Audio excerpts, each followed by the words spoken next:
This is Lesson 1, Customizing Design Templates. Having worked with PowerPoint, you have likely experienced how templates and themes can help you create engaging, professional-looking presentations with a consistent look throughout. But you may also have experienced the frustration of not having just the right template or theme available for a particular project. And it's likely you have sat through numerous presentations that look just like all the others. So how can you make your presentation stand out and work in any situation? PowerPoint gives you the ability to not only customize any of the existing templates and themes, but also to create your own. Understanding how to create and modify design templates gives you complete control over the look and functionality of the slides in your presentation. This will save you the time and effort of searching for just the right template, which may not even exist. And highly customized slides and printed materials will help your presentation stand out from the pack. In this lesson, you will modify slide masters and slide layouts, modify the notes master and the handout master, and add headers and footers. So topic A on page 2 is modifying slide masters and slide layouts. It's frustrating to be unable to find just the right look or layout for your presentation. Equally frustrating is wasting time copying and pasting or completely reformatting slides each time you add one to your project. This can become especially problematic within large organizations that require people to create numerous presentations that all have a consistent look and feel. PowerPoint allows you to customize the look of all the slides in your presentation at once, saving you a lot of painstaking work. You can craft highly stylized layouts and templates that you can use throughout your presentation and save them for use in other presentations. Understanding just how quick and easy this is will go a long way to helping you create unique, stylish presentations that can be repurposed for a large number of users. So to begin, slide masters are elements of all PowerPoint presentations that determine the layout and thematic characteristics of all slides within a presentation. So here I have an example presentation open. It's one blank slide with this bubble theme added to it. And if I wanted to open up my slide master to change all my theme elements, all my layouts, I would go to first my View tab on my ribbon, and in my Master Views group, my second command group, I would want to choose Slide Master.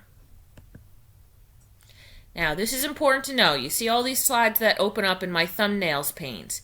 These are the different layout masters. If I scroll up, these aren't actually the slides in your presentation. This is your ultimate slide master.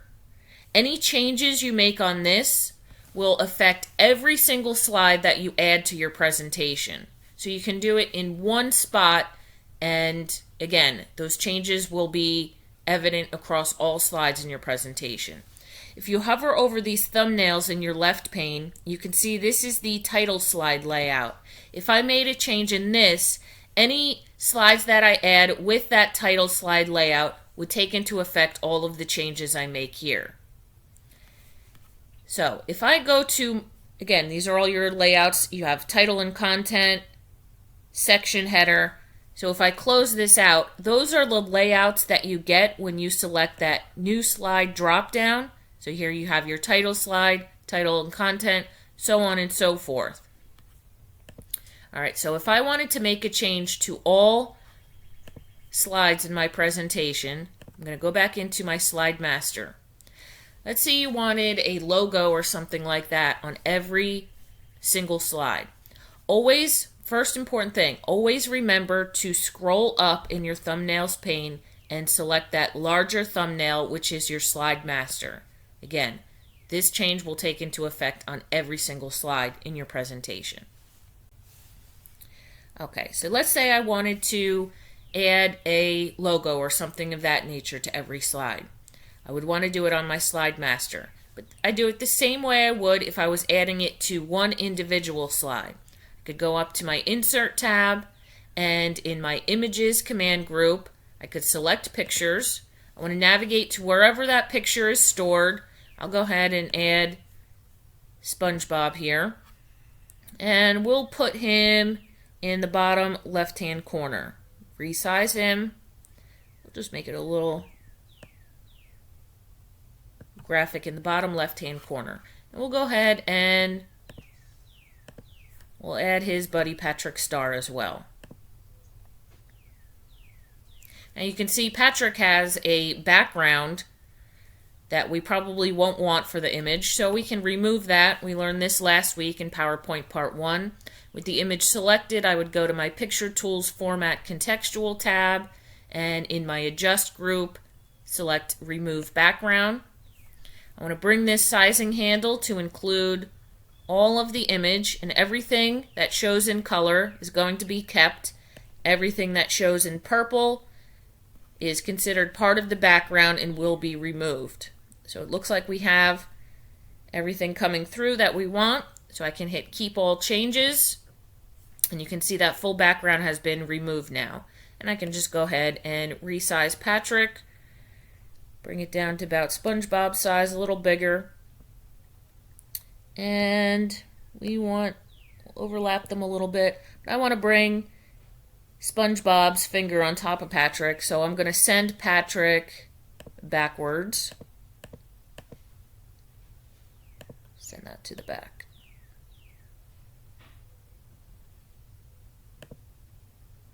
Because remember, everything on your slide is kind of on a layer of itself. So now when they overlap, Patrick is on top of SpongeBob. Okay, so you can see when I added that to my slide master, where did it appear on all of my slide? It shows in all of my layouts as well. So any of these layouts that I add, it will have those pictures as well. So instead of going in and individually adding, your company logo or whatever it is to every single slide, you can do it in your slide master and it will appear in all places for you. You can also edit your text. On my slide master, you can see I have title text. I have also a text placeholder here. If I selected all of my text in this placeholder, maybe I wanted it to be a specific font, my default, I could go to my Home tab. We'll change this to, let's see, we'll do Arial Black. And we'll bring it up to size 18. And we'll do the same for our title text.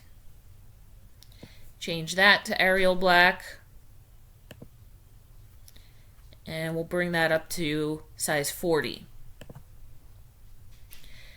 So now, if I made all the changes for my defaults of how my slides want to look, I can exit out of my slide master. I'm sure you took note that when I entered slide master view, it give me an additional ribbon tab at the sub, Slide Master, and we'll get into all of these different options here. You can add different themes to your Slide Master.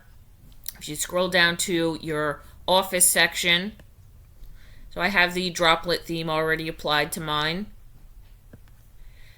These custom themes, these are all themes that I myself created, so you will not have those shown on your computer. You'll have your Office themes. And you can change your colors, your color schemes of your presentation, your fonts, and your picture effects as well. Just like we did for all of our regular slides, we have this in our Slide Master view as well. And you have different styles as well. I have this droplet theme applied to my presentation. These are different color schemes that I can apply as well. I'll keep that as my light blue, and you can select your slide size, whether it's standard or widescreen, depending on your monitor size you're using. Most are widescreen. Alright, so if I want to get back to my actual slides of my presentation, here in this last command group, I would close Master View, And look here, I have SpongeBob and Patrick in my bottom left-hand corner.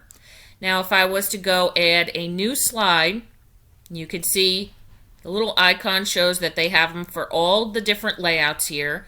And I'm going to go to and add my title and content slide.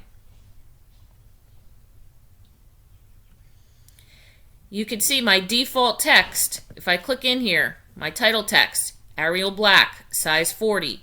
First level of my text placeholder, Arial Black. First level is 28. It would go down to a level of size 18 that we applied.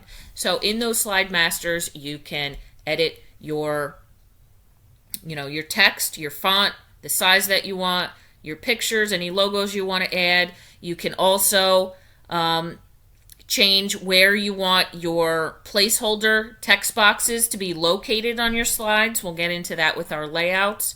You can, move them where they want to be placed, how large you want them to be on your slides, whatever you want to do. So we'll take a look at the layouts in the next section. So in the Your next video will be activity 1.1 on page 4.